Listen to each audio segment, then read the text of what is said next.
Hello to all. Please subscribe the channel and press the bell icon for more video updates. Today is 10th July of 2020 and it's a Friday today. चलिए आज analysis शुरू करते हैं। Analysis शुरू करने से पहले दो क्वेश्चन पूछता हूँ, आप उनका जवाब कमेंट सेक्शन बताएं। पहला क्वेश्चन है, चिन्नर वाइल्ड लाइफ सेंचुरी कहाँ पर है? किस स्टेट में चिन्नर वाइल्ड लाइफ सेंचुरी है? आप कमेंट सेक्शन में बताएं। दूसरा क्वेश्चन है, सीबीआई के जो डायरेक्टर होते हैं वो क्या कहते हैं, सीवीसी एक्ट के द्वारा वो कितने साल का उन्हें टेन्योर होता है? उनका टेन्योर कितने साल का होता है? आप कमेंट सेक्शन बताएं और प्लीज़ कमेंट ज़रूर करें और क्या हो सके तो उतना वीडियोज़ को शेयर करें। आप सभी लोग इस वीडियो को टेलीग्राम ग्रुप या अपने व्हाट्सएप ग्रुप में भी शेयर करें, जिससे इसकी ऑडियंस बढ़े और भी लोग रीच कर सकें इस वीडियो तक। तो प्लीज़ कमेंट और लाइक ज़रूर करें और शेयर भी ज़रूर करें। चलिए आज के एनालिसिस शुरू करते हैं। Government watching WHO alert on airborne spread of virus. ऐसा कहा जा रहा है, WHO ने क्या कहते हैं अलर्ट जारी किया है कि ये कोरोना वायरस अब क्या कहते हैं एयर में भी स्प्रेड होगा, ऐसा इसमें बताया गया है। इसमें कहा गया है कि जो 230 साइंटिस्ट हैं पूरी दुनिया में अक्रॉस दी वर्ल्ड, उन्होंने कहा है कि WHO को कहा है कि ये अपनी गाइडेंस को चेंज करें, अपनी गाइडलाइंस चेंज करें, क्योंकि अब इस वायरस क्या कहते हैं एयरबॉर्न स्प्रेड होगा। इस वायरस का कोरोना वायरस एयर में भी स्प्रेड होगा, ऐसा इनका कहना है।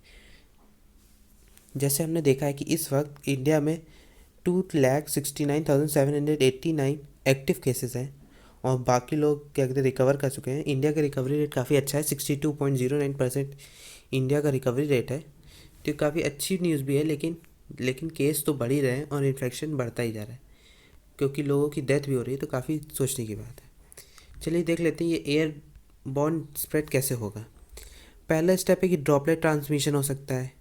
जैसे हम कभी छींकते हैं, जो छींकने के कारण 5 से 10 माइक्रोमीटर तक क्या कहते हैं उसका बढ़ता है, वो स्प्रेड होता है। 5 से 10 माइक्रोमीटर तक उस डायमीटर तक उसका स्प्रेड होता है, जो क्या कहते हैं ये ज़मीन पे पड़ता है।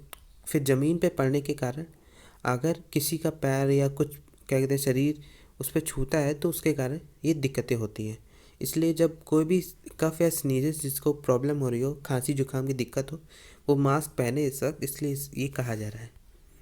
दूसरा आता है एयरबॉर्न ट्रांसमिशन। जैसे हमने देखा कि एरोसोल जो हम यूज़ करते हैं वो भी क्या कहते हैं काफ़ी ज़्यादा उसमें स्मॉल ड्रॉपलेट्स होते हैं, उसमें 5 माइक्रोमीटर के ड्रॉपलेट्स होते हैं, लेकिन उनका भी क्या कहते हैं 1 मीटर तक वो लोग स्प्रेड करते हैं कि 1 मीटर दूर तक वो इफ़ेक्ट में रहते हैं। तो उसके कारण भी दिक्कतें हो सकती हैं। इसलिए कहा जा रहा है कि इनका यूज़ कम कर दिया जाए, क्या कहते हैं यूज़ ही ना किया जाए अभी जब तक ये चल रहा है कोरोना वायरस। तो चलिए आज देख लेते हैं WHO के बारे में। आप हमारे टेलीग्राम चैनल को भी सब्सक्राइब कर सकते हैं, क्वेश्चन 247, या आप डिस्क्रिप्शन पर दी हुई लिंक से भी सब्सक्राइब कर सकते हैं। WHO वर्ल्ड हेल्थ ऑर्गेनाइजेशन, इसे बनाइए क्या कहते हैं यूनाइटेड नेशन की स्पेशल एजेंसी है हेल्थ के लिए। इसे बनाया गया था 1948 में। इसका हेड क्वार्टर जेनेवा स्विट्ज़रलैंड में है। इसमें 194 मेंबर स्टेट्स हैं और 150 इसके कंट्री ऑफिसेज हैं। 6 रीजनल ऑफिसेज भी हैं। ये एक इंटर गवर्नमेंटल ऑर्गेनाइजेशन है और ये काम करती है मेंबर स्टेट्स के साथ। मिनिस्ट्री ऑफ हेल्थ जो होते हैं मेंबर स्टेट्स के, उनके साथ मिलकर ये काम करती है। ये ग्लोबल हेल्थ मैटर्स पे वर्क करती है।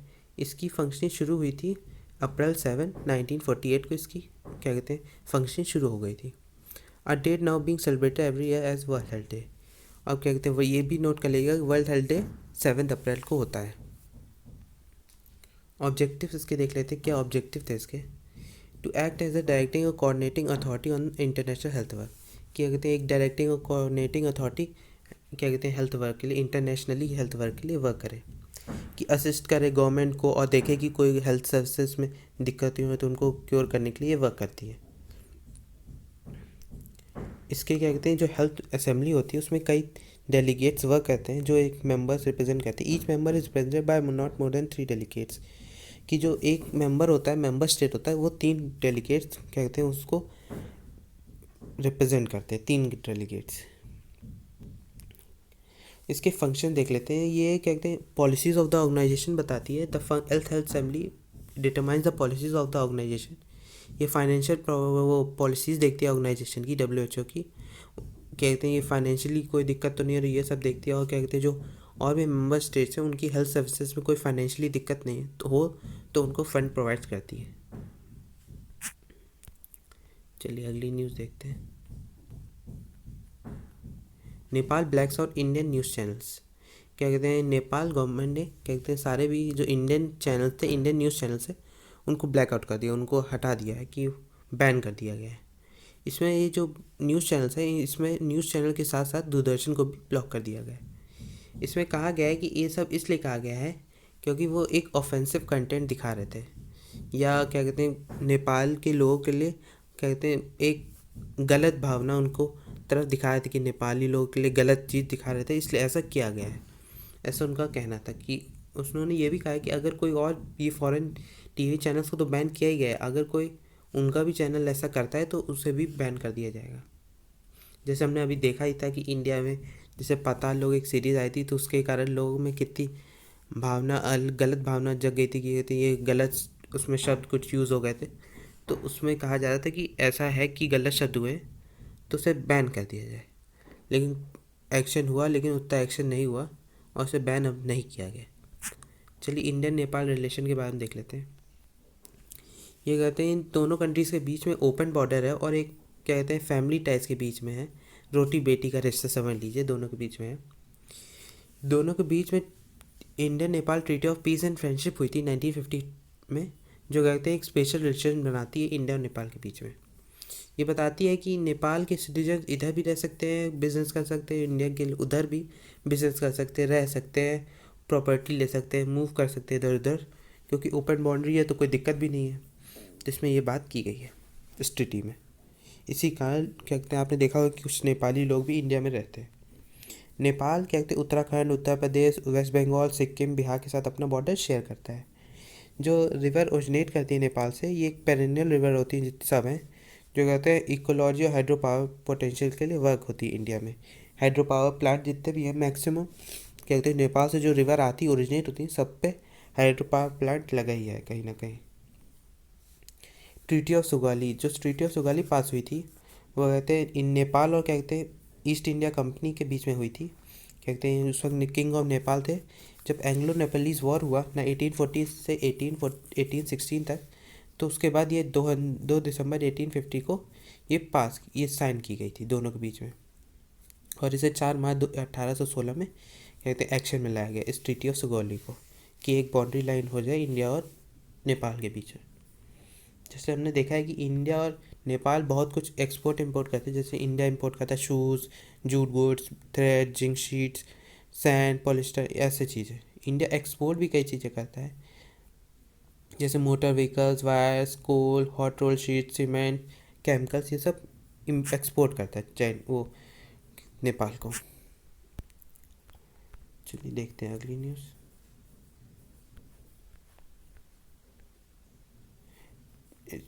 फिर आती है 2 lakh ask UGC to scrap final exam. जैसे हमने देखा कि यूजीसी ने अपनी नई गाइडलाइंस लाई है, उसमें कहा गया है कि सितंबर एंड तक ये क्या कहते हैं फाइनल स्टूडेंट्स के एग्ज़ाम होने चाहिए। तो क्या कहते हैं एक पिटीशन फाइल हुई है कि क्या कहते हैं 2 लाख लोगों ने साइन किया उस पिटीशन को कि यूजीसी स्क्रैप करे, फाइनल ईयर एग्ज़ाम्स को स्क्रैप कर दिया जाए। उस पर बात की गई है। इस पर इंपॉर्टेंट ऑर्गेनाइजेशन आता है यूजीसी। यूजीसी एक स्टैचुटरी बॉडी है जिसे 1956 में बनाया गया था, coordination, determination and maintenance of standards of higher education के लिए देखने के लिए। ये 1946 में थी, उस वक्त ये बनाई गई थी 3 यूनिवर्सिटी के लिए, अलीगढ़, बनारस और दिल्ली के लिए। फिर 1947 में इसे जितनी भी बाकी यूनिवर्सिटी थी उनको भी इसमें जोड़ा गया, एक कमेटी बनाई गई, उसके बाद इसको सारी यूनिवर्सिटी को इसमें जोड़ दिया गया जो इंडिया में थी। फिर इंडिपेंडेंस के बाद क्या कहते एस राधाकृष्णन की चेयरमैनशिप में एक कमेटी बनाई गई, जिसके बाद जो यूजीसी थी, यूनिवर्सिटी ग्रांट कमीशन था यूके का, यूनाइटेड किंगडम का, उसके तर्ज पर यहाँ की यूजीसी बनाई गई और इसे फिर इस्टेब्लिशमेंट में लाया गया नवंबर 1956 में। एक एक्ट पास किया गया, उसके बाद इसे लाया गया। इसके फंक्शन होते हैं, ये रिकॉग्निशन देती है हर यूनिवर्सिटी को जो इंडिया में है, ये ग्रांट्स प्रोवाइड करती है यूनिवर्सिटीज़ को, स्कॉलरशिप प्रोवाइड करती है बेनिफिशरीज़ को, ये देखती है रूल्स एंड रेगुलेशन फॉलो हो रहे हैं उसके कि नहीं, ये सब देखती है। चलिए अगली न्यूज़ देखते हैं हम लोग। Man arrested for robbing people by posing a CBI officer, 2 on the run. कि ये कोई इंपॉर्टेंट कंटेस्ट नहीं है, इस पर इंपॉर्टेंट आता है सीबीआई। चलिए सीबीआई को देख लेते हैं हम लोग। What is CBI? सीबीआई एक प्रीमियर इन्वेस्टिगेशन एजेंसी है जो कहते हैं department of personal, ministry of personal, public and pension and public grievance government of India के साथ वर्क करती है। ये प्राइम मिनिस्टर ऑफिस के अंदर आती है। However for investigation of offences, ये जो करप्शन एक्ट्स के द्वारा वर्क किए करते हैं, करप्शन के खिलाफ वर्क करते हैं, ये कहते हैं सुपरिटेंडेंट्स के साथ, वो कहते हैं कोलैबोरेशन के साथ वर्क करती है। सेंट्रल विजिलेंस कमीशन के साथ कोलैबोरेट करके ये वर्क करती है। क्या ये एक नोडल पुलिस एजेंसी है इंडिया में, जो कहते हैं इन्वेस्टिगेशन देखती है इंटरपोल मेंबर कंट्रीज़ के उस पर। इसका कन्विक्शन रेट काफ़ी अच्छा है, 65 to 70% इसका कन्विक्शन रेट है। और इसको वन ऑफ द बेस्ट क्या कहते हैं इन्वेस्टिगेशन एजेंसी माना जाता है पूरे वर्ल्ड में, सीबीआई को। इसके जो डायरेक्टर होते हैं वो इंस्पेक्टर जनरल ऑफ पुलिस होते हैं दिल्ली स्पेशल पुलिस एस्टेब्लिशमेंट के द्वारा। और ये कहते हैं यही पूरा एडमिनिस्ट्रेशन देखते हैं ऑर्गेनाइजेशन का। 2014 में सीबीआई के डायरेक्टर को अपॉइंट करने के लिए डीएसपी एक्ट लाया गया, 1946 के द्वारा अपॉइंट होता था। फिर लेकिन 2014 में लोकपाल एक्ट पास किया गया, जिसके बाद एक कमेटी बनाई गई जो सीबीआई डायरेक्टर अपॉइंट करती है। इसके हेड प्राइम मिनिस्टर है। इस कमेटी में इस कमेटी में आते हैं लीडर ऑफ अपोजिशन भी आते हैं, leader of single largest opposition party और chief justice of India, supreme court जज, ये लोग इसमें आते हैं। होम मिनिस्ट्री एक एलिजिबल कैंडिडेट्स की लिस्ट भेजती है, क्या कहते हैं डीओपीटी को। वो देखता है उसके बाद कि उसके ऊपर कोई सीनियरिटी देखता है, उसका इंटीग्रिटी देखता है, एक्सपीरियंस देखता है, और देखता है कि कोई केसेस तो नहीं चल रहे एंटी करप्शन केसेस, और कोई केस चल रहा है तो उसको भी उसमें नोटिफाई करता है, लिखता है। जो डायरेक्टर होते हैं सीबीआई को, उसको 2 ईयर का टेन्योर होता है, 2 ईयर टेन्योर होता है सीबीआई डायरेक्टर का, जो सीवीसी एक्ट के द्वारा 2003 के द्वारा दिया गया है। मैंने कमेंट सेक्शन में पूछा था, देखना है कि किन किन लोगों ने सही कमेंट दिया है। चलिए अगली न्यूज़ देखते हैं। Permission for plasma bank. जैसे हमने देखा कि पंजाब में भी प्लाज्मा बैंक की शुरुआत होने वाली है, इसमें वही बात की गई कि क्या कहते हैं वहाँ भी प्लाज्मा बैंक को खोलने वाले हैं। कुछ दिन में कहते हैं अप्रूवल हो जाएगा, उसके बाद वहाँ पर प्लाज्मा बैंक खोला जाएगा। प्लाज्मा बैंक, चलिए देख लेते हैं, प्लाज्मा के बारे में देख लेते हैं। प्लाज्मा एक येलोइश फ्लूइड होता है, येलो कलर का होता है, येलो कलर का प्लाज्मा होता है। जो प्लाज्मा होता है, ब्लड प्लाज्मा, ये एक येलोइश लिक्विड होता है, जो एक कंपोनेंट होता है ब्लड का, जो ब्लड सेल होल्ड करता है। पूरे बॉडी के जो ब्लड सेल्स होते हैं वो ये प्लाज्मा होल्ड करता है। ये बनाता है 55% of the total body blood volume. जो टोटल ब्लड होता है बॉडी में, वो कहते हैं उसका 55% ये प्लाज्मा बनाता है। और क्या कहते हैं इसमें ये प्लाज्मा सेल्स, प्रोटीन्स, ये सब पूरे बॉडी में कैरीज करता है। ये अच्छा स्टेप है। चलिए देख लीजिए प्लाज्मा बैंक किस लिए खोला जाए। जैसे हमने देखा कि जो लोग कोरोना वायरस से रिकवर कर जाते हैं, उनके अंदर एंटीबॉडीज़ होती है। वो जो एंटीबॉडीज़ होती है, जो लोग रिकवर नहीं कर रहे, उनके अंदर अगर ये प्लाज्मा में एंटीबॉडीज़ होती है, तो इन प्लाज्मा को अगर किसी और की बॉडी में डालेंगे जो रिकवर नहीं कर पा रहा है, तो वो भी रिकवर कर जाएगा। इसलिए प्लाज्मा बैंक हर जगह खोला जा रहा है, जिससे लोग अच्छे से ठीक हो, जल्दी से जल्दी ठीक हो सके। फिर अगली न्यूज़ आती है, Assam government does U turn on land ordinance for MSMEs. कि क्या कहते हैं, चलिए देख लेते हैं एमएसएमईस को, देख लेते हैं क्या होता है। चलिए पहले देखते हैं फ़ोटो से MSMEs. Micro small medium enterprises. चलिए देख लेते हैं माइक्रो कौन सी होती है। मैन्युफैक्चरिंग इन्वेस्टमेंट कितना होता है मशीनरी में, और इन्वेस्टमेंट कितना होता है इक्विपमेंट में। माइक्रो में होता है 25 लाख होता है मशीनरी में, और कहते हैं इक्विपमेंट होता है लगभग 10 लाख। स्मॉल इंटरप्राइजेस में होता है 25 लाख से 5 करोड़ के बीच में मशीनरी में, और कहते हैं इक्विपमेंट में होता है 10 लाख से 2 करोड़ के बीच में। मीडियम जो होता है उनमें होता है मशीनरी में 5 करोड़ से 10 करोड़, और इक्विपमेंट में होता है 2 करोड़ से 5 करोड़। ये इनका क्लासिफिकेशन होता है अलग अलग सेक्टर में, कैसे ये क्लासीफाई होते हैं। ये एमएसएमईज क्या कहते हैं माइक्रो स्मॉल मीडियम इंटरप्राइजेस का क्लासिफिकेशन किया गया था सेक्शन 7 के द्वारा, जो एमएसएमई एक्ट था 2006 का। आरबीआई रिपोर्ट के हिसाब से MSME are amongst the strongest drivers of economic development, innovation and employment. ये सबसे स्ट्रॉन्गेस्ट ड्राइवर्स होते हैं किसी भी इकोनॉमिक डेवलपमेंट या एम्प्लॉयमेंट या इनोवेशन के लिए। ये सेक्टर क्या कहते हैं काफ़ी ज़्यादा कंट्रीब्यूट करता है इकोनॉमी के लिए, ग्रोथ ऑफ इंडियन इकोनॉमी के लिए। लगभग 63.38 मिलियन इंटरप्राइजेस हैं इंडिया में, इंडियन की इकोनॉमी में। ये लगभग 45% कंट्रीब्यूट करता है मैन्युफैक्चरिंग आउटपुट को, और more than 40% to export and over 28% to GDP। ये लगभग 111 मिलियन पीपल को एम्प्लॉयमेंट देता है। ये काफ़ी ज़्यादा है और इसके कारण इकोनॉमी काफ़ी ज़्यादा इम्प्रूव करती है। चलिए अगली न्यूज़ देखते हैं हम लोग। चलिए आज का पहला एडिटोरियल देखते हैं हम लोग। None gains, the US tends to lose by withdrawing from the WHO, it will further health intelligence। कि इसमें वही बात की गई जैसे हमने देखा कि यूएस में केसेस बहुत ज़्यादा बढ़ रहे हैं। लगभग वहाँ पे टोटल कोरोना वायरस केस हो गए 2.8 मिलियन और लगभग 0.13 मिलियन लोगों की डेथ हो चुकी है वहाँ पे। ये काफ़ी ज़्यादा लोग हैं और काफ़ी ज़्यादा इससे दिक्कतें हो रही हैं। इस पर जो क्या कहते हैं प्रेसिडेंट ट्रम्प का जो एडमिनिस्ट्रेशन है वो पूरा ज़्यादा कह रहा है, पूरा चाइना के ऊपर ब्लेम कर रहा है कि चाइना की दिक्कत है पूरी। और उसने ये भी कहा है कि जो WHO है वो पूरा चाइना सेंट्रिक हो गया है।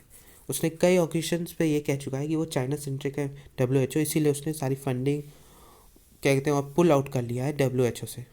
और उन्होंने सारी फंडिंग जो थी उसको रोक दिया है और कहा है कि वो अब उसको फंडिंग नहीं करेंगे क्योंकि वो एक चाइना सेंट्रिक है और सिर्फ चाइना के लिए लोग के लिए वर्क करता है उसे। और सिर्फ ये इस पूरे क्राइसिस में ट्रम्प ने क्या कहते हैं चाइना को ब्लेम किया है और कोई वर्क नहीं किया है। इसमें ये बात की गई है। इसमें ये भी कहा गया है जो डेमोक्रेटिक चैलेंजर है, जो ट्रम्प के जो इलेक्शन होने वाला है, जैसे हमने देखा कि नवंबर में इलेक्शन है यूएस के प्रेसिडेंट का, तो उनके जो अपोजिट में जो बिडेन, वो भी उन्होंने कहा है कि अगर वो प्रेसिडेंट बनते हैं तो वो इसको क्या कहते हैं रिवोक करेंगे, वापस लाएंगे और WHO की फंडिंग फिर से शुरू करेंगे, ऐसा उनका कहना है। WHO की लगभग एनुअल फंडिंग जो होती है $450 मिलियन, उसको ट्रम्प ने रोक दिया है। उन्होंने कहा है कि क्या कहते हैं ये पूरा चाइना सेंट्रिक है तो हम इन्हें फंड नहीं करेंगे क्योंकि ये USA को किसी तरह हेल्प नहीं कर रहा। तो जैसे हमने देखा कि ये काफ़ी गलत स्टेप है, इसके कारण लोगों को दिक्कत हो रही है। तो लास्ट में इस एडिटोरियल में कंक्लूड किया गया, it will lose out on health intelligence that will compromise countries in response to international disease outbreak, in the end none gains from a further weakened WHO। कि इसमें कहा गया है कि अगर ये फंडिंग रोक दी जाती है USA के द्वारा तो काफ़ी दिक्कतें होंगी, काफ़ी चीज़ में कॉम्प्रोमाइज़ करना पड़ेगा क्योंकि ये इनके इंटरनेशनल डिजीज़ आउटब्रेक हो गया कोरोना वायरस, तो इससे कई कंट्रीज़ को दिक्कतें हो रही हैं। तो ये अगर ये होता है फंडिंग रुक गई जाएगी तो फिर लोगों को फंडिंग नहीं पहुंच पाएगी, जो अदर कंट्री स्टेट्स हैं जिनको ज़रूरत है फंडिंग की, तो इससे रुक जाएगी। तो लास्ट में कंक्लूड किया गया कि इससे किसी को फ़ायदा नहीं हो पा रहा है होने वाला अगर WHO वीक हो जाए, तो ये हमें देखना होगा और USA को भी देखना चाहिए, इसमें बात की गई। अगला एडिटोरियल आता है वीज़ा पॉलिटिक्स। जैसे हमने देखा कि ट्रम्प ने एक और अपना क्या कहते हैं रूल बनाया है कि कहते हैं उन्होंने H1 वीज़ा रोक दिया है और उन्होंने कहा है कि अब कोई जॉब नहीं कर सकता कहते, क्योंकि इसके कारण एम्प्लॉयमेंट जो USA के लोग थे उनके अंदर जॉब्स की दिक्कतें आ रही थी, इसलिए ऐसा उन्होंने कहा है। जैसे हमने देखा है कि अभी कुछ दिन पहले उन्होंने कहा है कि जो स्टूडेंट्स हैं जो यूनिवर्सिटीज़ और प्रोग्राम से इनरोल्ड हैं और जिनका पूरा सेमेस्टर ऑनलाइन होने वाला है, 2020 सेमेस्टर पूरा ऑनलाइन होने वाला है, तो उनको USA में रहने की इजाज़त नहीं है, तो वो USA में नहीं रह सकते, वो अपने अपने देश वापस चले जाएं, ऐसा उनका कहना है। उन्होंने कहा है कि अगर online modes are required to leave the country और transfer to university with in person instruction to remain in lawful status, कि जो ऑनलाइन मोड से स्टडी कर रहे हैं जो स्टूडेंट्स यूनिवर्सिटी में जो क्या कहते हैं इनरोल्ड हैं, तो उन लोगों को अपने देश वापस चले जाना चाहिए, यहाँ पे रहने से कोई फ़ायदा नहीं है, उनका वीज़ा भी कैंसिल हो जाएगा अगर वो लोग यहाँ रहे तो उनको दिक्कतें हो सकती है, ऐसा उनका कहना है। तो इसके खिलाफ हार्वर्ड यूनिवर्सिटी और मैसेच्यूसेट्स MIT ने क्या कहते इस क्या कहते जो ICE डायरेक्टिव था, जो ये डायरेक्टिव दिया था ट्रम्प ने, तो उसके खिलाफ पेटिशन फाइल किया है, केस फाइल किया है हार्वर्ड यूनिवर्सिटी और MIT यूनिवर्सिटी ने। ये पूरा ज़्यादा जैसे हमने देखा कि इससे पहले भी स्किल्ड वर्कर्स का जो H1B वीज़ा है उसको क्या कहते हैं कैंसिल कर दिया गया है, जो वीज़ा कंपनी ट्रांसफ़र्स का होता है L1 वीज़ा, इन सबको बंद कर दिया गया इस end of the calendar year, इस नवंबर तक, जब तक इलेक्शन होने वाले प्रेसिडेंट इलेक्शन, तब तक इसे बंद कर दिया गया है, हॉल्ट कर दिया गया है। इसमें एक क्वेश्चन भी रहता है, what could be the possible reason be to imperil the lives of foreign students, all of them admitted to university on merit and none of them posing an immediate threat to jobs। कैसे जैसे हमने देखा है कि ये rationalism क्यों हो रहा है क्या कहते हैं फॉरेन स्टूडेंट्स के साथ, जितने भी स्टूडेंट्स हैं वो यूनिवर्सिटी में एडमिट हुए हैं, मेरिट के ऊपर एडमिट हुए हैं। और क्या कहते हैं, ये किसी भी तरह से किसी भी यूएस के लोगों के लिए थ्रेट टू जॉब्स नहीं है, जॉब्स में दिक्कत नहीं करेंगे, ऐसा इनका कहना है। लास्ट में ये कहा गया है कि mister Trump is only doing this to show up his election campaign through political signalling, then it's economic prospect of the very people to he claims to be fighting for all that will damage in the longer term. कि ये पूरी तरह इसमें last में conclude है कि Trump इसलिए ऐसा कर रहे हैं क्योंकि वो अपनी पॉलिटिकल इमेज सुधारना चाहते हैं। वो दिखाना चाहते हैं, एक पॉलिटिकल कैंपेन बना, इलेक्शन कैंपेन दिखाना चाहते हैं कि वो यूएस के लोगों के लिए वर्क करना चाहते हैं, इसलिए ऐसा वो कर रहे हैं। तो ये कह रहे हैं, ऐसा कहना है कि ये डैमेज अभी के लिए नहीं, ये पूरा बहुत काफ़ी दिनों तक इफ़ेक्ट करेगा यूएसए को, ऐसा इसमें लास्ट में कंक्लूड किया गया है। चलिए अगला एडिटोरियल आता है, owning up to criminalisation in politics. जैसे हमने देखा कि कुछ रूल्स एंड रेगुलेशन लाए फरवरी 2020 को सुप्रीम कोर्ट ने एक जजमेंट पास किया था क्रिमिनलाइजेशन इन पॉलिटिक्स में। उसमें कहा गया था कि उसको इम्प्लीमेंट किया जाएगा। जो बिहार इलेक्शन होने वाले थे अक्टूबर में, होने हैं अक्टूबर 2020, अभी कोई उसका पोस्टपोन सेशन नहीं आया है, तो होने हैं बिहार इलेक्शन अक्टूबर में। तो उसमें वही कहा गया था कि जो भी इस वक्त हैं, जो भी कैंडिडेट होंगे, उनको देखा जाएगा कि उनके ऊपर कोई क्रिमिनल केसेस तो नहीं चल रहे हैं। तो इसमें कुछ ऑर्डर्स थे, उस ऑर्डर में कहा गया था each candidate shall submit a sworn affidavit giving financial details in criminal case. कि हर कैंडिडेट को एक अपना फाइनेंशियल डिटेल्स बतानी होगी, एफिडेविट बनाना होगा, उसमें अपने फाइनेंशियल डिटेल्स और क्रिमिनल केसेस के बनाना होगा। सेकंड था इसमें each candidate shell inform the political party in writing of criminal cases against him और हर। कि हर कैंडिडेट को अपनी पॉलिटिकल पार्टी को ये भी बताना होगा कि उसके ऊपर कितने केस चल रहे हैं और किस लिए चल रहे हैं, ये भी बताना होगा। इस ऑर्डर में तीसरा था the party shall put up on its website and on social media as well as publish in newspaper the names and details of such candidates. और हर कैंडिडेट के बारे में आपको अपनी क्या कहते हैं पॉलिटिकल पार्टीज़ को वेबसाइट पे बताना होगा, सोशल मीडिया में बताना होगा और न्यूज़पेपर में भी पब्लिश करना होगा, ऐसा इसमें कहा गया है। जैसे हमने देखा कि 2004 में 24% लोग जो थे पार्लियामेंट में एमपीज थे, उनमें क्रिमिनल केसेस थे।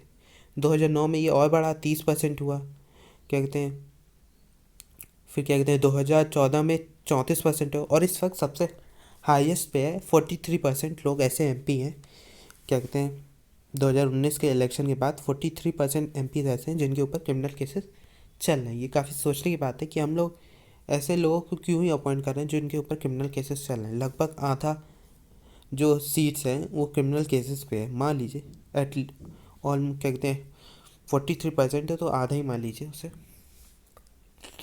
जैसे हमने देखा है as politics dominates the bureaucracy and reins in business. जैसे हमने देखा है कि ये पॉलिटिक्स है पूरी तरह से ब्यूरोक्रेसी को डोमिनेट करती है, बिजनेस, सोशल सोसाइटी, मीडिया को पूरी तरह से डोमिनेट करती है। इसलिए हमें देखना होगा कि इस गवर्नेंस को इस क्रिमिनल के वायरस से बचाना होगा। हमें ये नहीं देखना कि कैपेबिलिटी है कि नहीं उस कैंडिडेट की, हमें ये देखना है कि वो पब्लिक सर्विस कर सकता है, लोगों के लिए वर्क कर सकता है कि नहीं, ये हमें देखना होगा। इसमें ये बात की गई। इसमें ये भी कहा है कि जैसे हमने देखा है कि लोग इलेक्शन हार जाते हैं, लेकिन फिर उसके बाद कोई भी रिजल्ट आए इलेक्शन का, उसके बाद वो लोग क्या कहते हैं पैसे से एमपी या एमएलए खरीद लेते हैं और अपनी क्या कहते हैं पार्टी को वहाँ पे रूल करवा लेते हैं। ऐसा इसमें कहा गया है कि ये पूरी तरह से एक तरह की मौकरी है, इलेक्शन का जो आउटकम हुआ एक तरह से मजाक बनाते हैं जो इलेक्शन का है, ये एमपी और एमएलए को खरीदने के बाद। तो हमें देखना होगा, और एमपी जितने भी एमपीज़ और एमएलएज़ हैं उनको भी समझना होगा कि इस तरह के एक्शन ना लें, क्योंकि लोग ने आपको अपॉइंट किया है किसी और पार्टी के लिए, रूल के लिए। आप उन क्या कहते हैं किसी और पार्टी में चले जाएंगे तो पूरी तरह से आप क्या कहते हैं लोगों को डिसअपॉइंट कर रहे हैं, तो अगली बार आपका जीतना सोचने की बात हो सकती है। तो इसमें यह बात की गई। इसमें यह भी कहा गया कि हमने देखा है कि वोटर्स को लुभाने के लिए लोग मनी, पैसे पे देते हैं, गिफ्ट प्रोवाइड करते हैं, और तरह के जब इलेक्शन आने वाला है तो उस वक्त लोगों का ट्रस्ट खरीदने के लिए इस तरह की क्या कहते हैं देते हैं, जिससे उनका क्या कहते हैं वो लोग आप उनकी तरफ वोट करने लगे। तो इस तरह ये लोग करते हैं। जैसे हमने देखा है कि महात्मा गांधी ने कहा है कि कहते हैं किसी भी प्रॉब्लम को सॉल्व करने के लिए उसके रियल इशू को पता करना ज़्यादा ज़रूरी है। उसको सॉल्व करने से पहले, कोई भी इशू हो उसको सॉल्व करने से पहले हमें पहले पता होना चाहिए किसके कारण ये दिक्कतें आ रही हैं। आज अभी तक हमने ये देखा है कि अभी तक सिर्फ यही दिक्कत है कि हम लोग सॉलिडली इस करप्शन को ख़त्म करना चाहते हैं, लेकिन हम लोग कभी पॉलिटिक्स में नहीं देखते कि लोग इतने क्रिमिनल क्यों हैं। इतना क्रिमिनल केसेस उनके ऊपर हैं तो वो करप्शन तो करेंगे ही कुछ ना कुछ। तो इन सबको क्रिमिनलाइजेशन जो पॉलिटिक्स में है उसे ख़त्म करना होगा। लास्ट में ये कंक्लूड किया गया है, तभी ये इंडिया में कुछ चेंजमेंट आएगा। अगले आता है एनडीए में to monitor water release to Karnataka. NDMA ने कहा है कि वाटर रिलीज कर्नाटका जो होने वाला है, जो वाटर रिलीज होता है महाराष्ट्र के जो डैम से, उससे कर्नाटका में कोई बाढ़ के क्या कहते हैं, कोई बाढ़ तो नहीं आ सकती। तो इसमें बात वही की गई। चलिए देख लेते हैं एनडीएमए को। एनडीएमए जो नेशनल डिज़ास्टर मैनेजमेंट अथॉरिटी, जो एक एपेक्स स्टैचुटरी बॉडी है डिज़ास्टर मैनेजमेंट के लिए, ये 23 दिसंबर 2005 में गवर्नमेंट ऑफ इंडिया ने डिज़ास्टर मैनेजमेंट एक्ट के द्वारा इसे बनाया गया था। इसके हेड प्राइम मिनिस्टर होते हैं। स्टेट डिज़ास्टर मैनेजमेंट अथॉरिटीज़ के जो स्टेट डिज़ास्टर मैनेजमेंट अथॉरिटी होती है वो इसके अंदर कोऑर्डिनेट वर्क करती है, इनके अंडर वर्क करती है एनडीएमए की जो नेशनल डिज़ास्टर मैनेजमेंट अथॉरिटी। इसकी रिस्पॉन्सिबिलिटी है lay down policies on disaster management के ऊपर पॉलिसीज़ बनाना, नेशनल प्लान बनाना, एक तरह से मिनिस्टर्स और departments of government of India के साथ वर्क करके एक नेशनल प्लान में वर्क करना और गाइडलाइंस प्रोवाइड करना स्टेट अथॉरिटीज़ को स्टेट प्लान में वर्क करने के लिए अगर कोई डिज़ास्टर में दिक्कतें हैं। चलिए आज के लिए इतना ही। प्लीज़ वीडियो को शेयर ज़रूर करें, और आप हर कोई क्या कहते हैं इस वीडियो को एक टेलीग्राम ग्रुप और एक व्हाट्सएप ग्रुप में प्लीज़ शेयर करें। तो ऑडियंस जितना ज़्यादा बढ़ेगी तो उतना ज़्यादा लोग कमेंट करेंगे, और प्लीज़ कमेंट ज़रूर करें तो हमें अच्छा लगता है, और लाइक बटन ज़रूर दबाएं। Thank you very much. Thank you.